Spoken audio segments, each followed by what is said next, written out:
Hey, aloha guys, Eric West here, HawaiiRealEstate.org. I promised you I'd be back soon with another survivor's story, and this is definitely one that I think you need and should hear.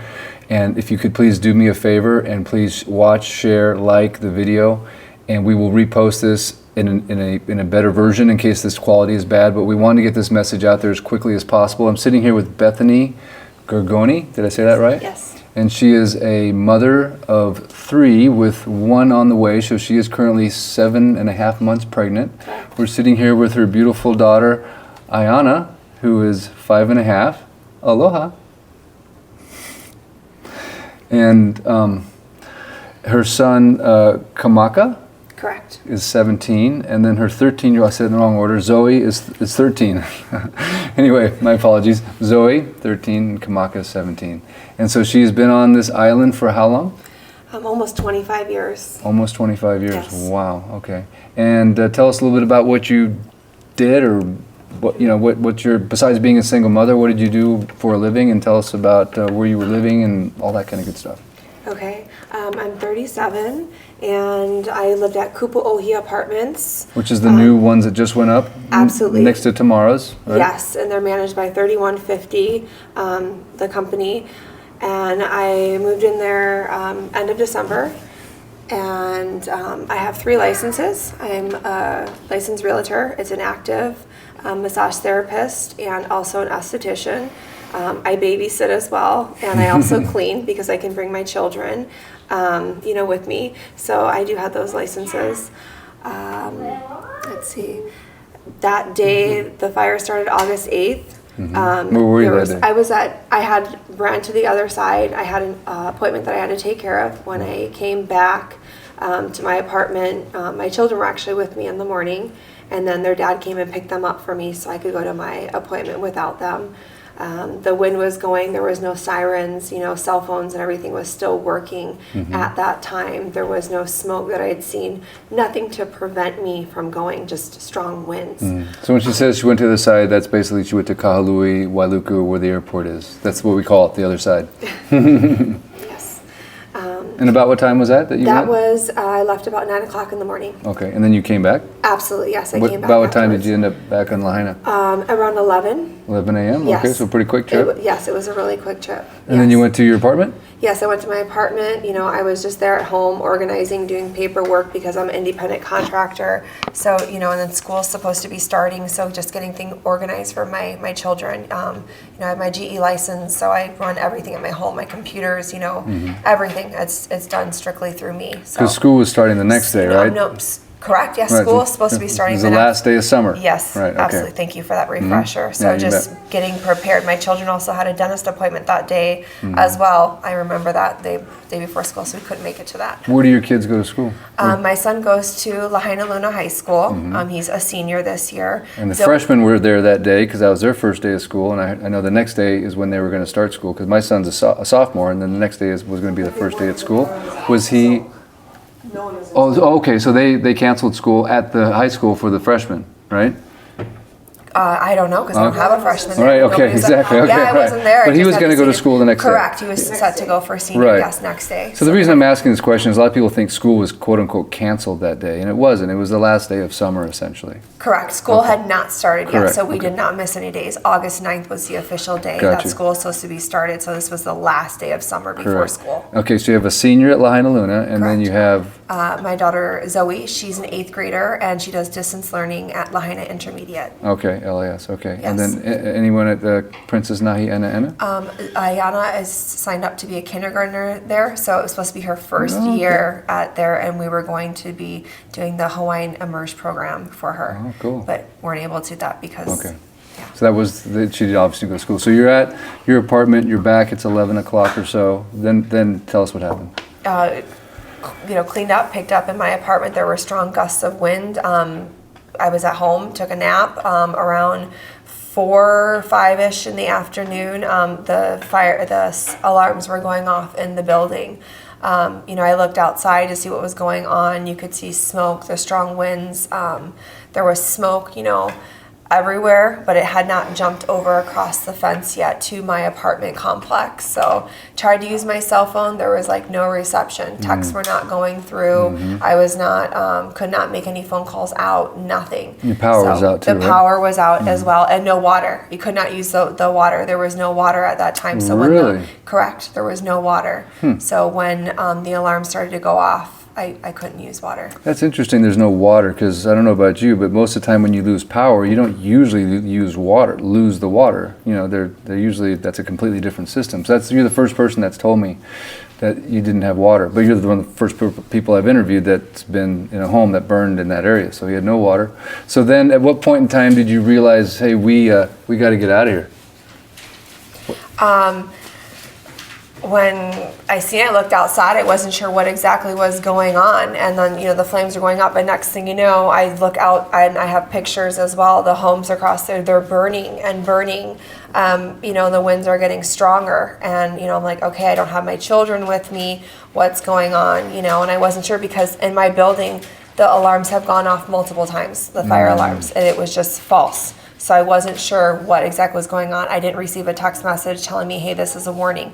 I didn't have cable at my, my building, so it's not like I got like any kind of news, so and there was no sirens, nothing going on outside at all. And where's your children at this time? They were with their dad. Oh, okay, Yeah, okay. he got them in the morning so I could go take care of my appointments. I got you. So you didn't have your kids with you at the No, time? I did not have my children with me at the Okay. time. They were Got in you. Waikuli with their dad. Got you. Okay, and then what happened? Then what happened is took the elevator to go, leave my apartment complex. There's smoke everywhere. There's fire that's, like jumping across. You can actually see like flame balls that were out there, dust everywhere, hard to breathe.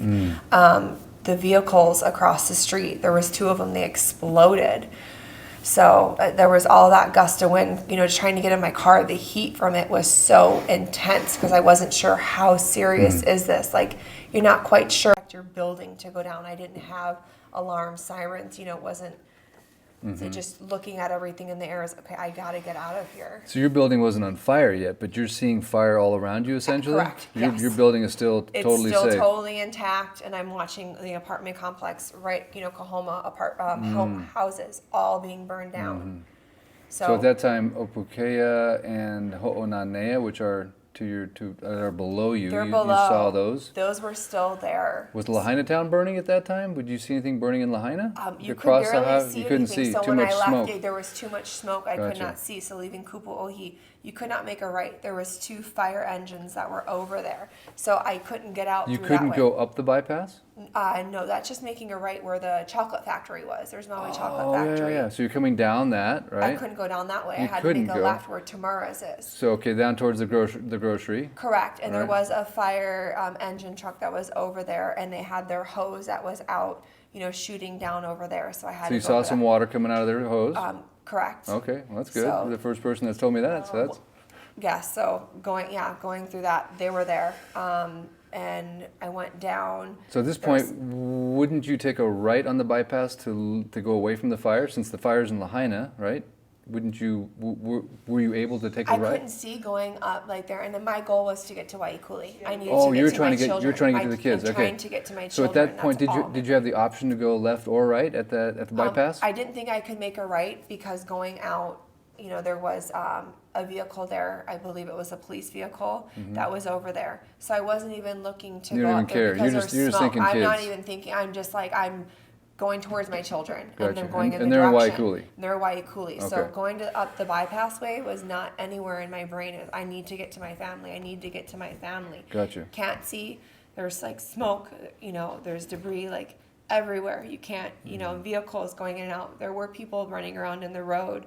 Their arms like wailing and screaming.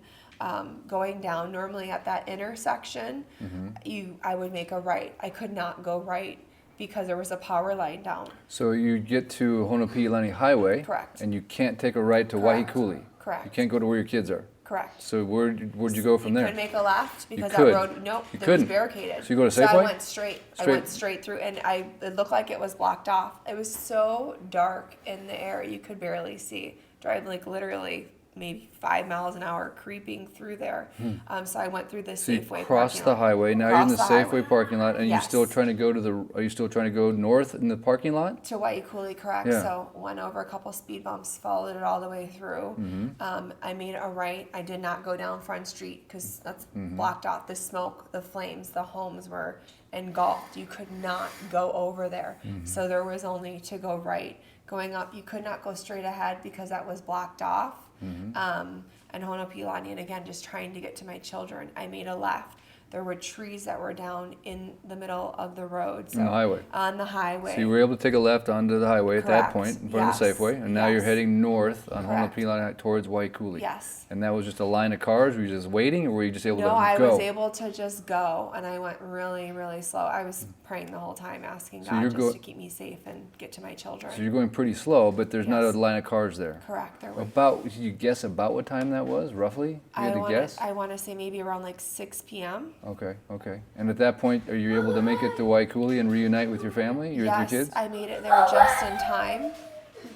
They were getting ready to leave with their dad, so Had they been evacuated, or what are they doing? No, because they could see it, and because of the prior the fire that happened last year, it was very close. It was alarming. There are a couple of homes that did get burned down in Waiakuli, but they were evacuating as well. So there was nothing telling them to leave. Those homes had not burned down at that time. So they were just trying to get away and go up north to get out of there. So for me, I just knew that's where my children were at, last place. And I was just, like I said, just praying to God, like, just get me there safely. Can't see, super hot in the air, can't breathe. I've got asthma, and like I'm also like pregnant. Just remaining as calm as possible. Power lines down. Just I made it to them on time, and they were all in the vehicle, literally just about ready to pull off. So I'm grateful and I'm blessed that I made it there on time to them. So at that point in time, did you evacuate to the north? Is that where you guys Correct. went? You and Yes. the kids? Yes. Okay, and then you stayed, what, at a friend's house or a hotel or in a parking lot? A friend's house that we were able to go stay at her condo, have safety over there. So the next day, you basically learned about the destruction of your apartment? Correct. Half that building had burned down, and then the next day, I was told the other half, like the fire had started back up. I wasn't up there. I can't verify, so I just was told that half of it went on the 8th, and then on the 9th, the other half had went. Yeah, I've got videos of it burning. It was one of the few structures that was still in a big fire, even though everything else was kind of done. That one was still burning. Yeah, I don't know why they didn't put it out, but it was still burning. So, what's your experience been since this has occurred in terms of support and help, or what are some of the gaps? What are some of the frustrations, and how can people? I know when you lose everything, they can help in so many different ways. But what are the most important things that you need right now as a single mother to move forward and to be, kept taken care of, essentially, where you have what you need now and in a week and in a month? I need housing. Housing has always been a huge, issue being here, like on Maui, just with the cost of living, everything being expensive. I was working 5 to 6 days a week, being pregnant this whole time. So just being able to get into housing, that's huge. And now having Lahaina town being burned down, there's, affordable rentals. Those are gone. So housing is number one. After that is money, that's also huge because all of my equipment is burned down. It's gone. I was an independent contractor with my license, with my job, everything gone inside my apartment complex. Have you tried any kind of programs with the government or anybody? Have you been through down those roads? So I did. I went through FEMA. I applied with that. I had Okay. to go do an interview with them. We did a live just to verify the inspector. He had me walk through, my apartment. I was under the impression that they were going to give me money based upon the room size. They didn't specify how much. No, I don't know what exactly that was for, why I had to go walk through my apartment. I did have to also go submit my lease. They did ask for that. They wanted a copy of my lease. So when you say walk through your apartment, what does that mean? that means that he said, if you were to walk in the front door, what would you see? What area is this? What appliances did you have? What burned down in there? What was part of the building? Did you buy this? How many of this did you have? Literally wanting to know. Did you have stuffed animals? Did Did you have clothes? What kind of toys? Did you have a television? So I'm thinking I'm doing this because I didn't have renter's insurance and that FEMA is going to be giving money. No, $700 is what they offer. It's 7 to 10 business days before you get that amount. Once you get in, you have to have your interview first. So to push that up, I had to go contact my leasing agency through my apartment complex. I had to go submit documents. I don't have that. It's all burned. So I'm literally jumping through hoops, contacting For $700? for $700. Are you kidding me? I'm serious to have that started. And then because I don't have renter's insurance, I thought that FEMA was going to be like, yeah, the building burned down. We're going to take care of you. You know, there's federal funding. That's what I was informed about. Oh no. That's what I was told as well. No, so after that, I'm informed I have to apply for a small business loan through FEMA. It's a separate agency, but I have to go apply for that loan, get denied from them, and then go turn that and submit it into them. And it's not even a guarantee that they will go and give that to me, money, and it doesn't state how much.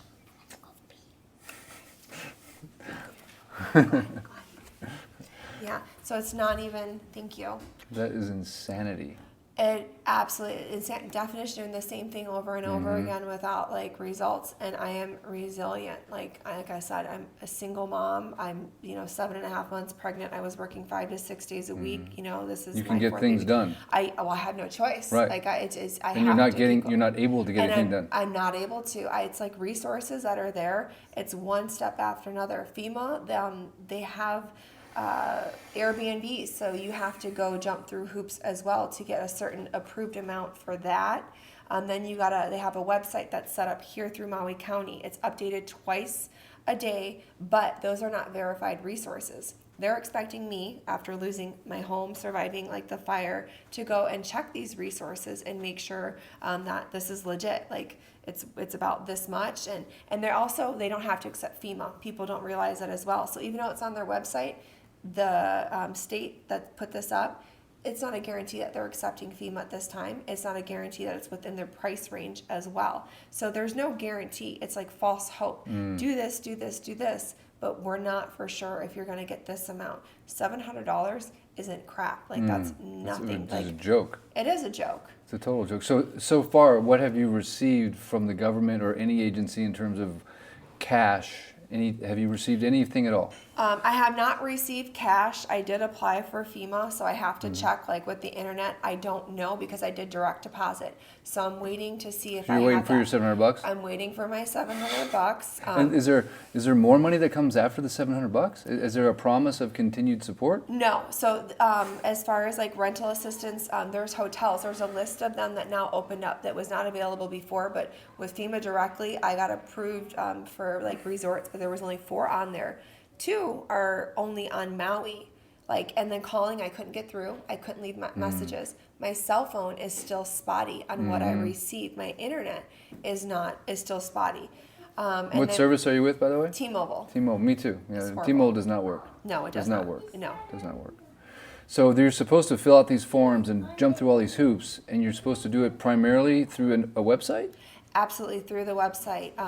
The government disaster website. Sorry if I'm not accurate. I have things like written down. I just and it's on my phone, so I'm just trying to be present. So if people out there that are watching this want to help you, number one, what I hear you saying is housing. You need a place to stay. Housing not is just huge. for a night, but for a way to be with your family for a good period of time, right? Right, because FEMA, what they're offering is only 2 weeks at a time, and they will only go up to 6 months. Max is what they give, and you have to go check in with them every couple of weeks. And they said that they want receipts and they want verification of where you're staying at and submitted to have continual assistance with them. What do they want receipts of? Like costs, like lodging costs. Like if you pay for it? If I have to pay, or if I'm staying there, there's like reimbursements. I don't want to give false information, but I did read on there that there needs to be receipts. Interesting. Okay. So it's a continual effort, and they want to make sure that you're staying there. Okay. So have you been to the distribution centers? Have you received clothing and food, things of that nature? Yes, I've gone to the donation centers. They do have a bunch that are set up, but it's extremely overwhelming because my whole life, it's burned down. So I need all of that. Everything is gone, but I don't have a house to put it in. And because I've had to bounce around to at least 5 different places With your kids. with my children, it's extremely overwhelming. So I am grateful to receive that. But then things that were getting there was getting out of hand. It was holy stuff. It was dirty. It was gross. Like people are almost like offended that I don't want to accept that. Where am I supposed to put it? I need a house. I had a place before that. I was working, you know, so it's like I need housing, you know, a job, money, you know, and then yes, I need all of that. The baby's stuff that I just started to get stuff for the baby as well. Boxes. That's all burned as well. It's gone. I think the problem sometimes is people cannot understand the gravity of your loss. They don't understand that you have nothing. Right. That's never. Most people have never experienced that. It's an overwhelming type of thing, and I feel like the government is not even coming close to filling that gap. Right? I mean, it's not even close. Right. And so we literally are depending on the community. Would you agree that the distribution centers were all people that were from the community? Did you see Red Cross or FEMA? Was there anyone that you've seen at these facilities that were giving out resources to people like you?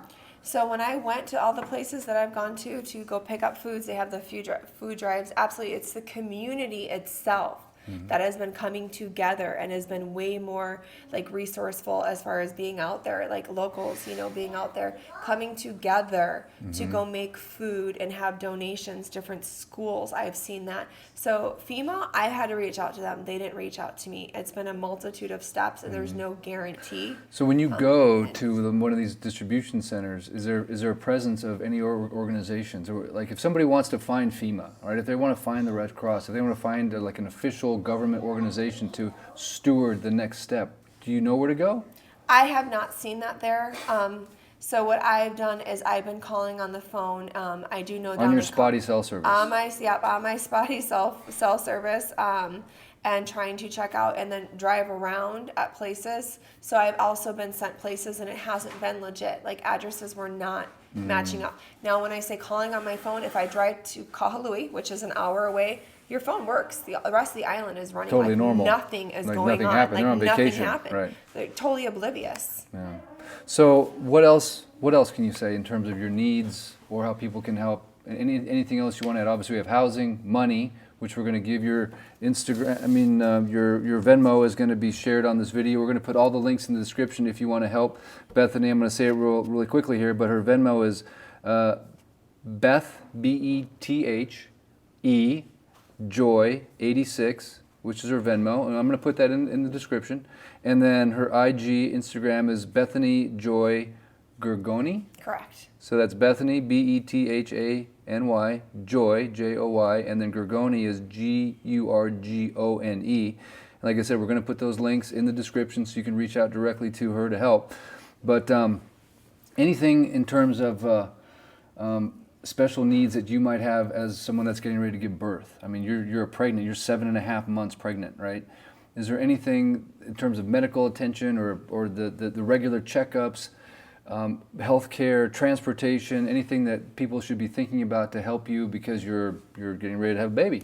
So I have healthcare already signed up. I've been on top of that, calling, making sure, they had healthcare come to Lahaina, which was hard because the bypass was closed. They were able to get that through, but that was also, I know everybody's trying their best, extremely disorganized, and I was very uncomfortable, and I didn't feel like it was alarming. You still got to think about sanitary reasons. I'm sorry, but it's, you got people, scratches, cuts, like stuff. Like, we're also natural disaster. We don't need bacteria, infections, health hazards happening as well. Why are you not wearing gloves? Why are you not sanitizing? And I also have to do that in my profession as being an esthetician and massage therapist, keeping everything sanitary. That was not going on. So as far as medical goes, though, that is being met because I contacted my doctor. I have that. I'm all set. I've got my future appointments, so that is okay. Housing, I can't stress enough. It was an issue before, but right now it is huge. Huge issue. Okay. So if you here, Dylan, it just says, do I need to do anything else? We good? Yeah. Okay. Good. So here's an interesting thing I want to point out. We live on Maui. Maui is full of second homes. Loaded with second homes. And right now all the condos are empty. I just came from Kapalua Bay Villas. It is a ghost town. I talked to the guy at the Montage. He said most of these units are empty. So there is a plethora of lodging, of homes, of just ready to go, turnkey, everything is in there because we usually rent these out to people on vacation. So I know there's somebody watching this that has a home, a second home, or a condo that you can just tell Bethany, hey, you're good to go. Move in, go.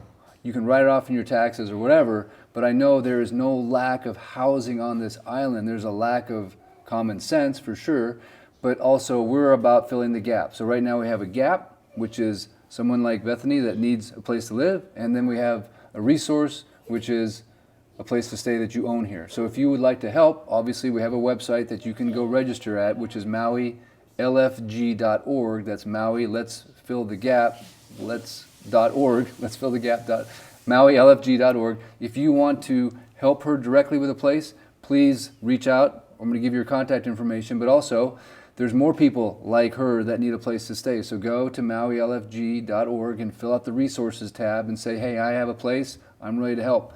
And also send her some money, send her lots of money, send her buckets of money, and tell people to quit giving to goofy organizations like the Red Cross that are doing that much right now for the people of Maui. Zero. Stop listening to the governor when he says to give to the Red Cross, because I'm going to tell you the people that need the money are right here.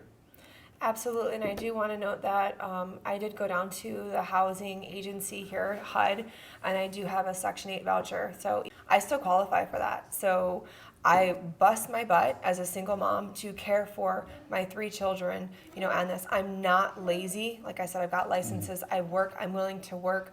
I've cleaned toilets, so I could bring my children with me and have them, with massaging, I've got a variety of things that I'm able to do, babysitting as well. So I work really, really hard, and due to it being so expensive here, I qualify for these resources that are available. So right now, more so than ever, just losing completely everything and starting from scratch, it's very hard, and it's a very humbling experience. So definitely need the help. I've gone out, like I said, with FEMA and with HUD so they can help me pay my rent as well. It's guaranteed money that comes in, and it's not that I'm lazy or don't want to work. I want to work. So even if there's a real estate company after I give birth just so I can be home with my children, I'm going to most likely be homeschooling the 2, both my girls, and have the baby. So I'm happy to utilize that as well just so I can be with them. I made those sacrifices before,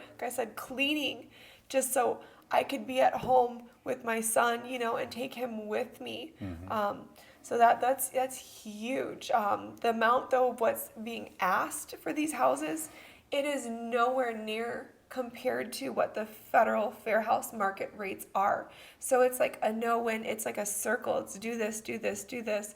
I have to go through great lengths to report paperwork, income, background checks, all of that to, qualify for this, on top of working, on top of taking care of my children. Qualifying for an amount that doesn't actually cover anything, the market rate. The market rate, yeah, it's a joke, essentially. It is, it's an absolute joke. It's a joke. So the government's a joke. What they're giving these people is a joke. What they're doing is a joke.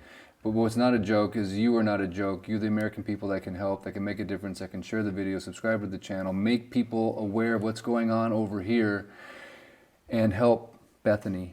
Whatever you do, don't stop. Just stop and share this video and reach out to her directly. If it's okay with her, I might share her cell phone number, but definitely we have her Venmo account. I'll put all those links in the description.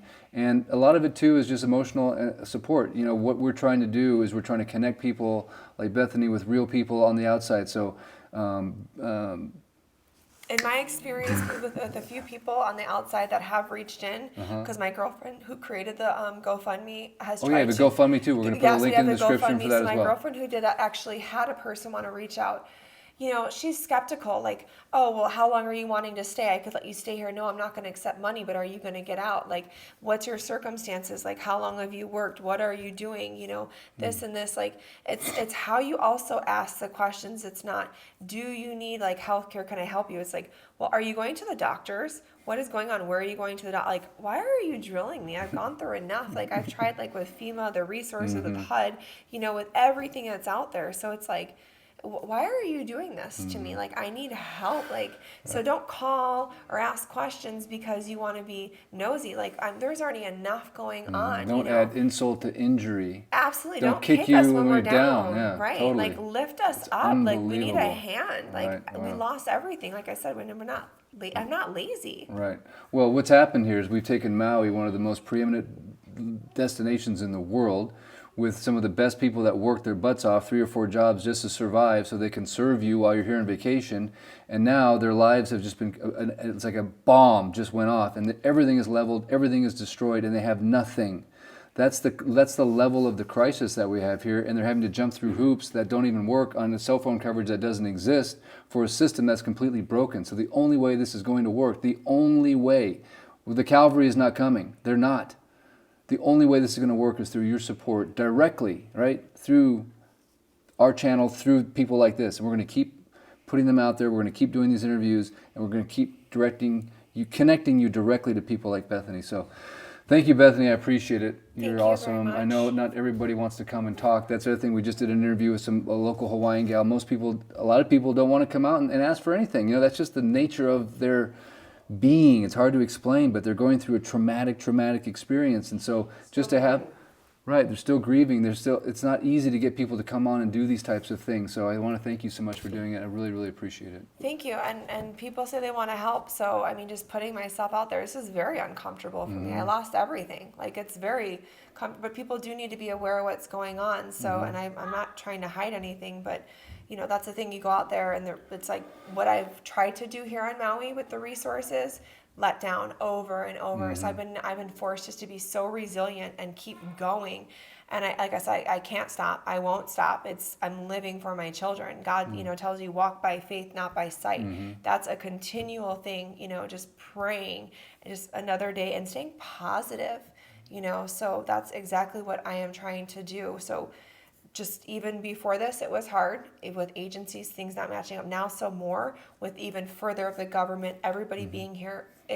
I'm still jumping through hoops and getting absolutely nowhere. Like, so if you want to help, like, I really do need the help. There are other people that need the help, and I don't know why they're not. It's humbling. This is not easy to go say, hey, this is my situation, what happened. But I do need help, and I'm trying. This is my reality. I'm living it. And if I can have support for myself and my children, I'm extremely grateful for that. Yeah, well, it's going to come, I can promise you. So on that note, I ask everybody to please pray for Bethany, and we seal this request in Jesus' name, and we thank you, God, for helping her, helping others like her, helping her children, helping the people of Maui, and we thank you guys for your prayers. And we thank you that someone is going to reach out really, really soon, and this housing situation for you is going to be solved like that. I'm praying. I believe it's going to happen. All right. Thank you. Thank you for listening. You bet. You bet. Thank you for talking and being brave. I tell everyone that comes on this right now, is like, hey, you're not just doing it for yourself, you're doing it for the people of Maui. God is going to use your voice to help. And I believe that is going to encourage everyone that talks on this channel. And we know that it's just not about Bethany, it's not just about certainly me, or it's about doing and putting out messages that are important for the world to hear right now. And this is one of the few places you're going to see stuff like this. We're the few people that have internet. We have it.